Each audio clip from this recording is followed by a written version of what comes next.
Hello! Alors oui, je sais, ça fait 1000 ans que je dois tourner cette vidéo, mais bon, mieux vaut tard que jamais. Avant de commencer cette vidéo, n'hésitez pas à me rejoindre sur Instagram, j'organise beaucoup de concours et puis je suis beaucoup plus active que sur YouTube.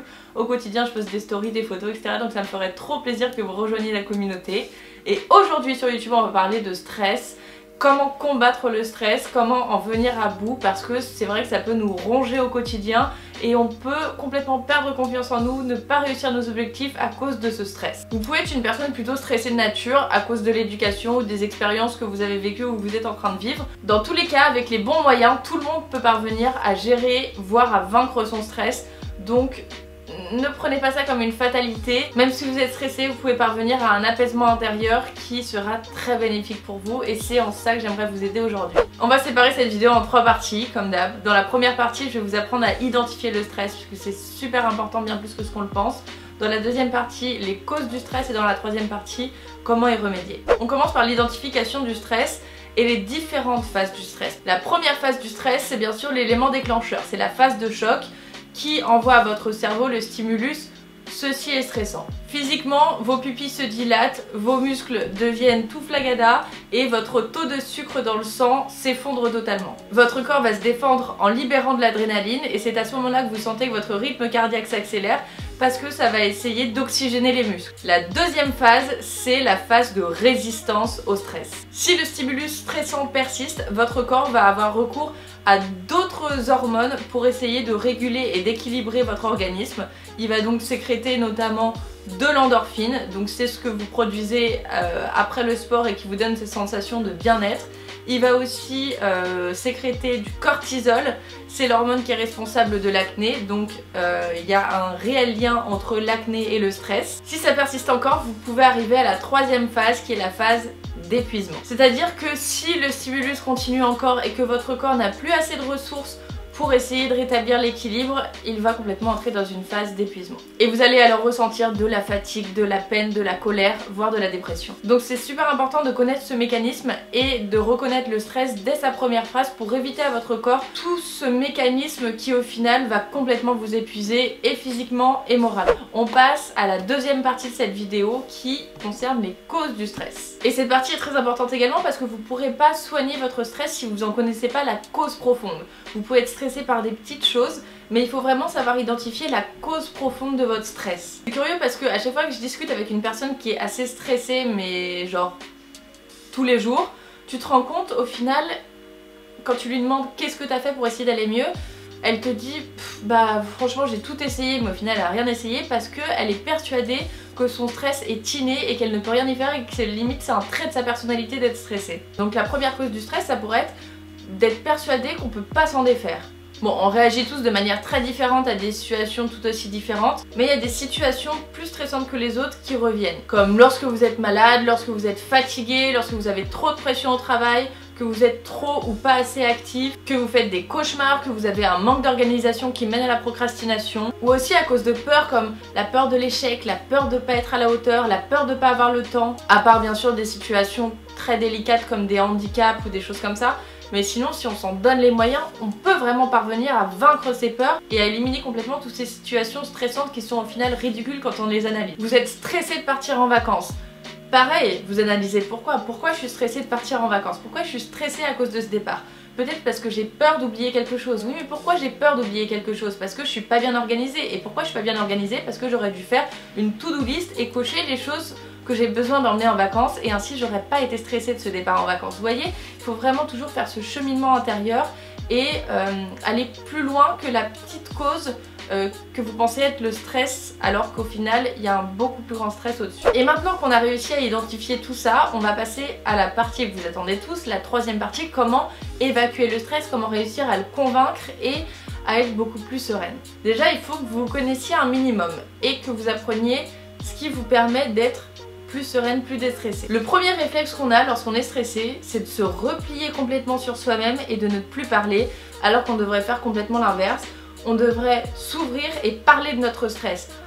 Voilà ce qui m'arrive, je suis stressée parce qu'il y a ceci, cela, aide-moi s'il te plaît. Demander de l'aide, c'est super important et en parler au lieu de se refermer complètement sur sa coquille. Vous pouvez soit aller voir des professionnels bien sûr comme des psychologues, mais vous pouvez aussi tout simplement Lorsque vous vous sentez stressé, appelez votre meilleur ami, appelez votre maman, votre papa, peu importe, mais discutez, communiquez et dire ce que vous avez sur le cœur, parce que si vous avez tendance à tout accumuler, un jour ça va exploser. Soit ça va exploser et vous allez devenir une furie, soit ça va exploser intérieurement et vous allez rentrer en dépression. Et ça, on arrive à ma deuxième astuce qui est de tenir un carnet de stress. Chaque fois que vous vivez une situation stressante, inscrivez la date, l'heure, le lieu avec qui vous étiez et essayez de décrire au mieux toute cette situation et de trouver l'élément déclencheur qui vous a provoqué ce stress. Ensuite, évaluez votre stress sur une échelle de 1 à 10.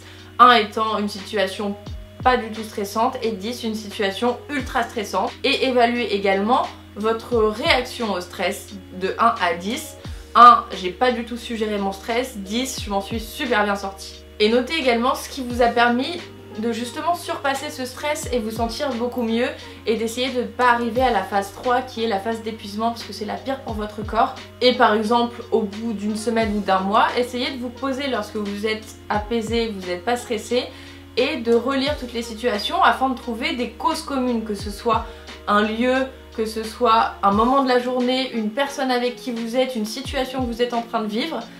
Essayez de trouver des causes communes à votre stress et vous allez vous rendre compte: ah mais oui, mais en fait à chaque fois que je suis avec cette personne je suis stressée. De cette manière vous allez pouvoir beaucoup mieux appréhender les situations stressantes, ou alors éviter les situations qui vous stressent. Si vous vous rendez compte qu'à chaque fois que vous êtes avec une personne ou à chaque fois que vous faites ceci ou cela ça vous stresse, évitez cette situation si c'est possible, bien entendu. Autre astuce pour vaincre le stress, évidemment l'activité sportive, qu'elle soit intense ou plutôt calme. Vous pouvez essayer des choses différentes comme la boxe, comme le karaté, comme le cardio, des choses vraiment qui vous boostent à fond, ou alors des activités plus intellectuelles ou alors plutôt tournées vers votre moi intérieur comme la méditation, comme le yoga, etc.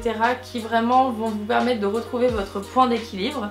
Testez les deux et ensuite voyez ce qui vous convient le mieux. Autre petite astuce, quand vous êtes stressé, regardez tout de suite vers le ciel. Parce que vous le remarquez bien, quand vous êtes stressé, vous vous recroquevillez sur vous-même, vous regardez vos pieds, etc. Vous n'êtes pas bien, donc vous n'arrivez pas à bien respirer.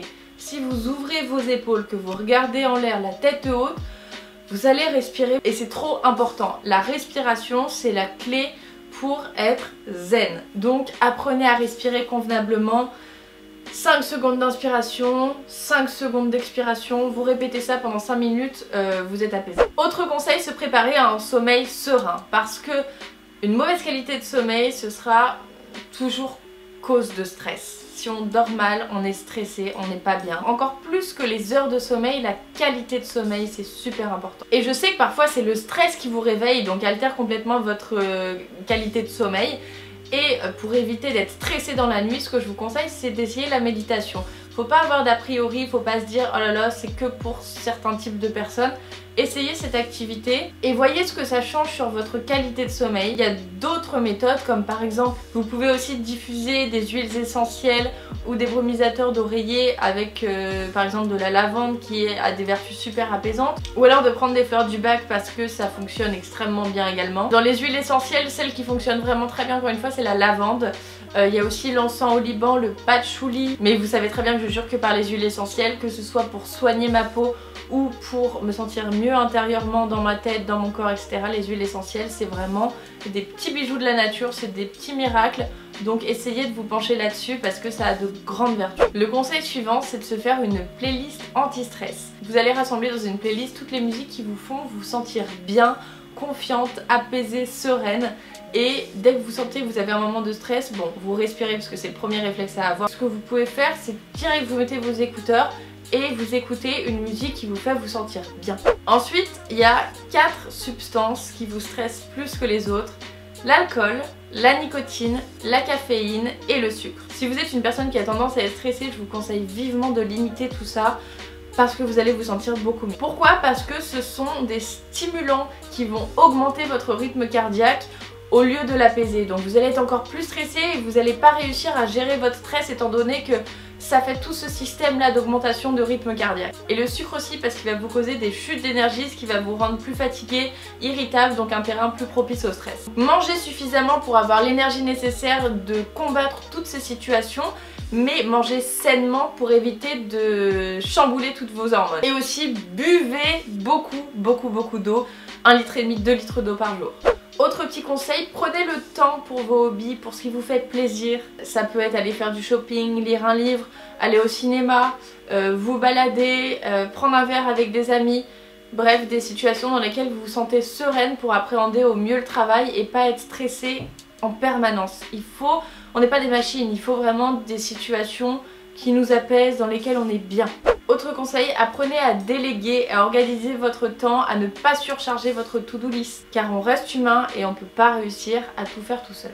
Notez 3 choses importantes à faire dans la journée et si vous arrivez à faire plus de choses qui sont en priorité, notez-les dans la section bonus parce que vous serez fiers de vous et vous appréhenderez la journée différemment, non pas en mode stress, oh là là j'aurai jamais le temps de faire tout ce que j'ai noté, mais en mode j'avais 3 choses à faire en priorité mais j'ai réussi à faire ça, ça, ça en plus. Donc vous allez être beaucoup plus serein. Et surtout apprenez à dire non. Non, je ne ferai pas ça parce que j'ai pas le temps, c'est pas dans mes priorités du jour. Non, je ne ferai pas ça parce que ça me met dans une situation stressante que je n'arrive pas à gérer. C'est un peu contradictoire mais je pense que vous verrez ce que je veux dire. Il y a des situations stressantes qu'on n'arrive pas à gérer, dans lesquelles on n'a pas envie d'être. Mais il y a aussi les blocages qu'on se fait. On pense qu'on peut pas y arriver, on pense qu'on n'est pas à la hauteur, etc. Et je pense que un des remèdes au stress, c'est justement de faire face à ses peurs pour vaincre son stress et d'aller au-delà de sa zone de confort. J'en ai pas mal parlé sur ma vidéo sur la confiance en soi que je vous mets juste ici, mais le fait de se dire ok, je vais le faire, je vais aller en dehors de ma zone de confort, ça vous booste votre confiance en vous, vous vous dites je peux le faire, j'ai confiance en moi, donc du coup vous êtes plus serein à l'idée d'appréhender cette situation stressante si c'est vous qui vous l'imposez, vous voyez ce que je veux dire?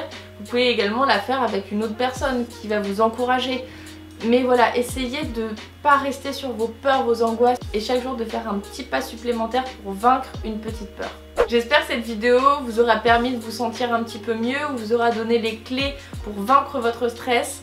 N'hésitez pas à me rejoindre sur Instagram parce que je poste quotidiennement des stories, des photos, beaucoup plus que sur YouTube. Je vous embrasse très fort et on se dit à très vite dans une prochaine vidéo. Bye!